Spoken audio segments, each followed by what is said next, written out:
Kadang bukan soal siapa kita, tapi bagaimana kita membuat orang lain merasa saat bersama kita. Disukai bukan karena wajah, bukan karena harta, tapi karena sikap. Dan sikap yang tulus adalah bahasa jiwa yang paling jujur.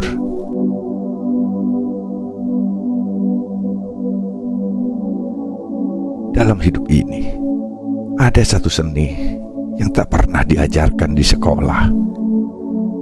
Seni untuk menjadi pribadi yang hadirnya ditunggu. Kata-katanya dirindukan, dan keberadaannya membawa kenyamanan. Jika kau ingin menjadi sosok seperti itu, dengarkanlah. Ikuti 9 cara sederhana ini, dan kau akan tahu. Disukai itu bukan keberuntungan, tapi pilihan dari tutur dan tindakan.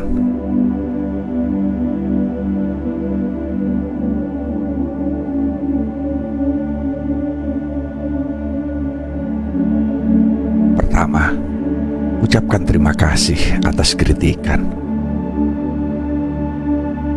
Ada kalanya yang datang menghampiri kita bukan pujian, tapi kalimat yang menusuk, yang membuat dada sesak dan pikiran berontak. Namun justru di sanalah pelajaran terbaik tersembunyi. Kritikan adalah cermin yang tak pernah berdusta. Ia menunjukkan retakan yang tak kita sadari, menyibak kelemahan yang selama ini kita tutupi. Meski terasa pahit, dalam getirnya terkandung petunjuk menuju versi terbaik dari diri kita. Maka ketika seseorang cukup berani mengoreksi, hargailah. Ucapkan terima kasih, bukan karena kau merasa benar, tapi karena kau sedang diberi peluang untuk tumbuh lebih bijak.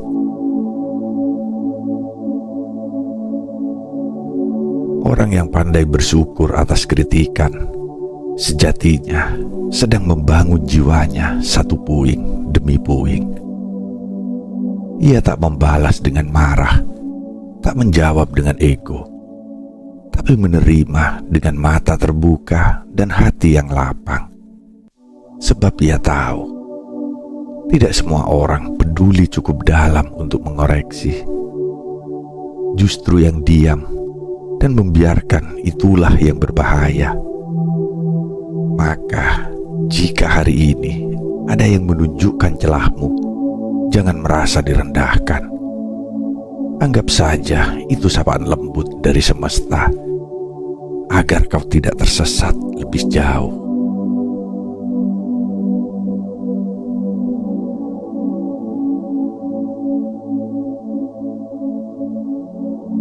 Kedua, hadir untuk teman yang galau. Dalam hidup, ada masa-masa di mana kata-kata kehilangan logikanya dan pelukan menjadi lebih berarti dari 1000 nasihat. Ketika seseorang sedang galau, hatinya retak seperti kaca tipis yang nyaris pecah. Dalam keadaan seperti itu, ia tidak butuh jawaban yang rumit atau wejangan yang panjang. Ia hanya butuh diyakini, ditenangkan tanpa digurui, didengarkan tanpa dihakimi. Dan kalimat sederhana seperti "Saya percaya kamu bisa melewatinya" adalah semacam pelita kecil yang menuntun langkah di lorong yang gelap.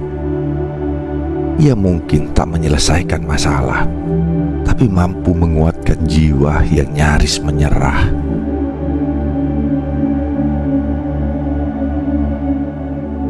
Kita sering lupa bahwa menjadi teman yang baik bukan tentang memberi solusi tercepat, tapi tentang menjadi tempat bernaung yang hangat.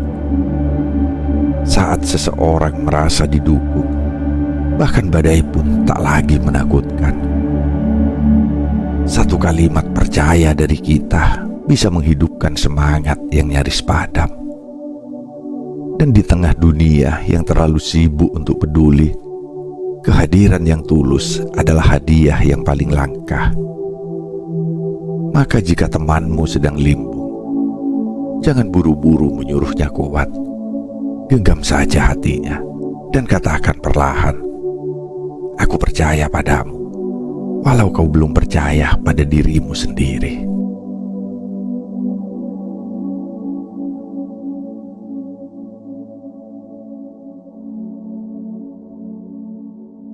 Ketiga, jawaban penuh perhatian saat ditanya kabarmu. Seringkali kita anggap pertanyaan "apa kabar?" sebagai formalitas yang tak perlu dimaknai. Kita menjawab singkat, "Baik, lumayan," atau seperti biasa. Padahal di balik tanya sederhana itu terselip niat mulia untuk menyentuh ruang pribadi kita yang terdalam. Menjawab dengan kalimat yang lebih hangat, seperti, "Berkat perhatianmu, saya masih baik-baik saja."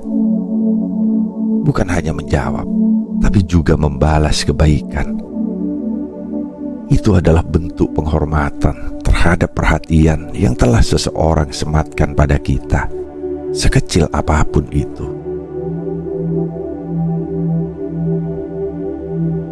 Tak semua orang sempat bertanya, dan tak semua yang bertanya benar-benar peduli.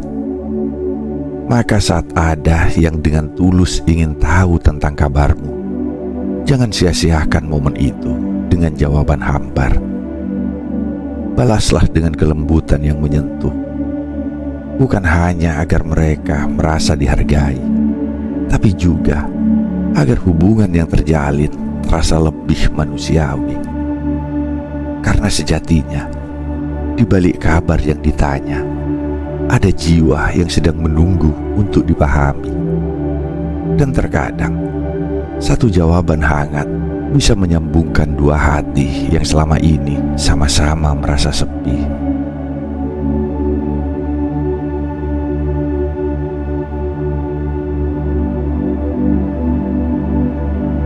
Keempat, menerima pujian dengan rendah hati dan elegan.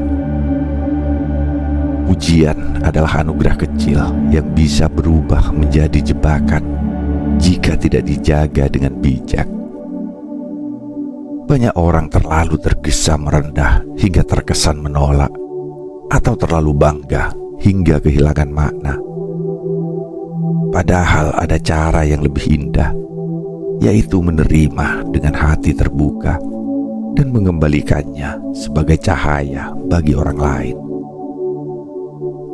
Mengucap, "Kamu lebih hebat," bukan saja hebat, tapi lebih pintar. Bukanlah kalimat merendahkan diri, melainkan mengangkat martabat bersama.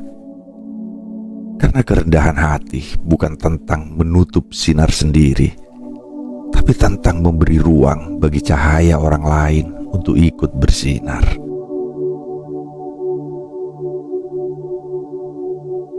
Dalam dunia yang sibuk dengan ego dan pengakuan, orang yang mampu memutar arah pujian ke arah sesama adalah pribadi yang menenangkan. Ia tahu bahwa setiap keberhasilan tak mungkin lahir sendiri, bahwa di balik kehebatan yang dilihat ada peran tak terlihat dari banyak tangan yang mendukung. Maka saat menerima pujian, jangan buru-buru menyangkal. Tersenyumlah, terima dengan anggun, lalu ubahlah kalimat itu menjadi benih kebaikan bagi mereka yang telah memberi perhatian. Karena sesungguhnya, orang yang benar-benar besar adalah orang yang membuat orang di sekitarnya merasa ikut luar biasa.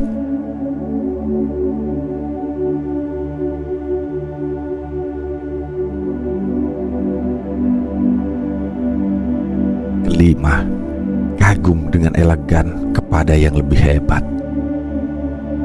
Ada keindahan dalam cara seseorang menunjukkan kekaguman tanpa merasa rendah diri. Mengakui kehebatan orang lain bukan berarti kita kalah, Justru itulah tanda jiwa besar yang tak terancam oleh cahaya orang lain. Saat kita berkata, ternyata saya bertemu orang yang lebih bro, itu bukan sekedar sanjungan, tapi bentuk penghormatan yang berkelas. Kalimat itu menyiratkan penerimaan, bahwa kita mampu melihat keunggulan tanpa iri, dan menyapa kebesaran orang lain tanpa kehilangan harga diri. Di dunia yang sering sibuk bersaing dan saling menjatuhkan, kekaguman yang jujur adalah nafas segar yang menginspirasi. Orang yang mampu memuji dengan tulus tanpa merasa lebih rendah adalah orang yang sedang membangun jembatan yang kuat dalam hubungan. Karena sesungguhnya, saat kita tak takut untuk berkata kagum, kita sedang menunjukkan bahwa diri kita cukup dewasa untuk belajar dan cukup percaya diri untuk tidak merasa tersaingi. Hormat itu bukan soal berdiri di bawah, tapi berdiri sejajar dengan hati yang lapang dan pikiran yang terbuka.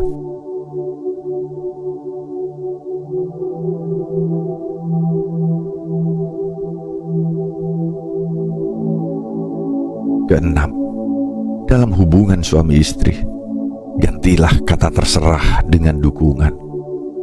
Seperti saya suka ikut ide kamu.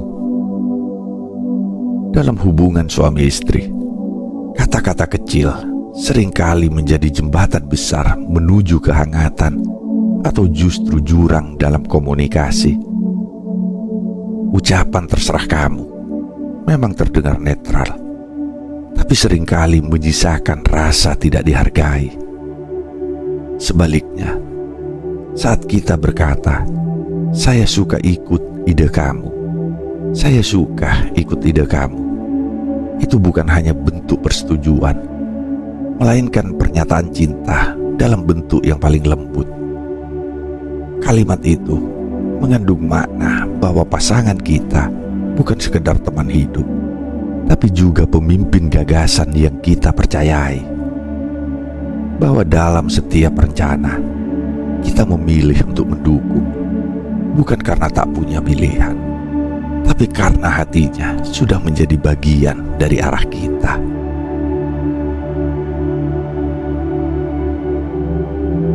Cinta dalam rumah tangga bukan soal siapa yang paling benar, tapi siapa yang paling tulus menjaga. Menyelaraskan dua kepala yang berbeda bukan perkara dominasi, tapi keikhlasan untuk melangkah bersama. Dalam badai kehidupan, yang kita butuhkan bukan jawaban mutlak, tapi keyakinan bahwa pasangan kita adalah tempat paling aman untuk menyandarkan harapan. Maka gantilah kata-kata kering seperti terserah dengan kalimat penuh makna seperti aku suka ikut ide kamu. Karena pada akhirnya bukan kehebatan gagasan yang membuat rumah tangga langgeng, tapi kesediaan untuk saling mempercayai dan saling merasa cukup dalam kebersamaan.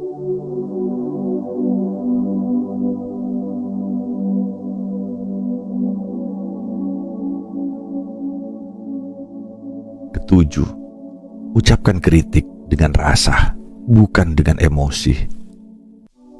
Kritik sejatinya bukan peluru untuk menjatuhkan, tapi jendela untuk membuka sudut pandang baru.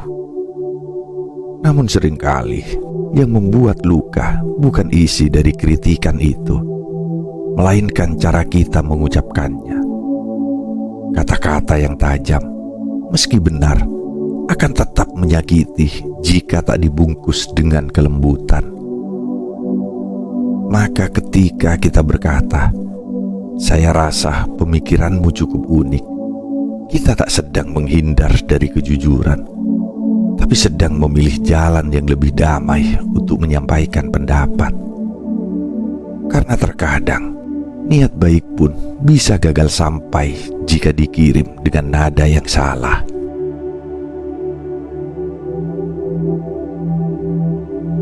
Kita tidak harus sepakat dengan semua orang, tapi kita bisa memilih untuk tetap menghormati perbedaan. Kata-kata yang terucap dari hati yang tenang akan jauh lebih kuat daripada 1000 argumen yang berteriak. Dan dalam setiap ketidaksepakatan itu, selalu ada ruang untuk saling memahami jika kita tahu bagaimana berbicara.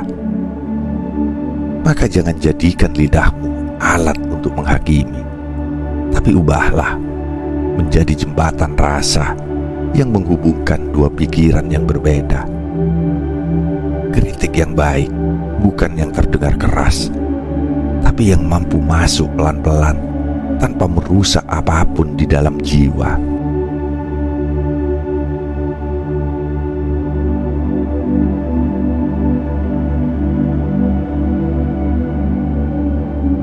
Bertanya nama dengan elegan kepada orang asing. Setiap pertemuan adalah awal dari kisah, dan setiap nama adalah jembatan yang menghubungkan dua dunia yang berbeda. Dalam dunia yang serba cepat, kadang kita lupa bahwa cara bertanya bisa mencerminkan seberapa dalam kita menghargai seseorang.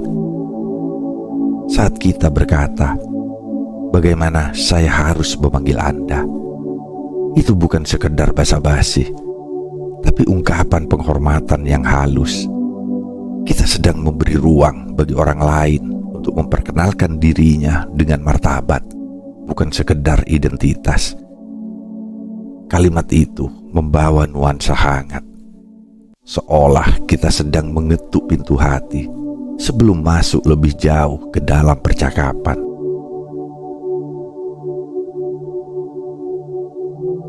Nama bukan hanya sekedar kumpulan huruf. Ia adalah sejarah, harapan, dan kadang luka yang tersembunyi di balik satu panggilan. Maka ketika kita memilih cara bertanya yang lebih lembut, kita sedang menunjukkan bahwa kita bukan sekedar ingin tahu, tapi juga ingin memahami. Dalam sapaan yang elegan, ada simpati yang mengalir tanpa perlu terlalu banyak kata-kata.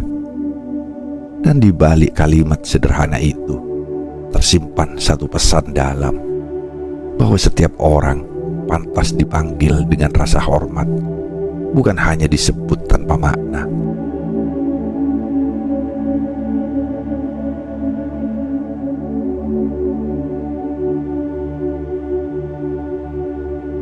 Kesembilan, ubah ketakutan menjadi semangat saat menghadapi tantangan.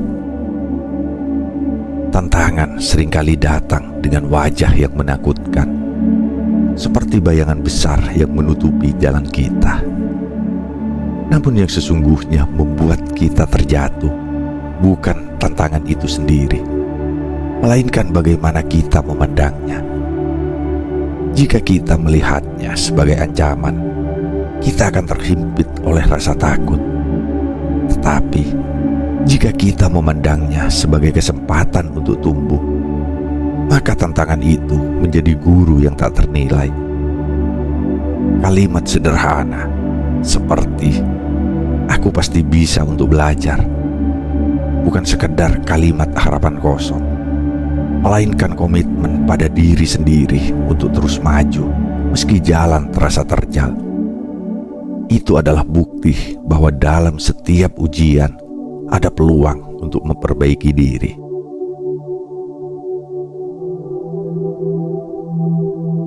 Bukan hasil yang membuat kita berkembang, tetapi perjalanan yang kita tempuh dalam menghadapi setiap kesulitan.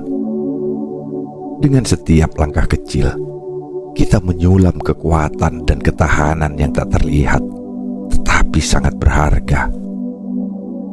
Kalimat penuh keyakinan yang keluar dari hati yang percaya adalah seperti cahaya yang menuntun kita keluar dari kegelapan ketakutan. Seperti akar yang tumbuh mencari cahaya, kita pun dengan tekad yang bulat terus mencari cara untuk belajar dan memperbaiki diri. Dan mereka yang tak pernah berhenti belajar pasti akan menemukan dirinya lebih kuat dari sebelumnya, siap menghadapi tantangan berikutnya dengan kepala tegak.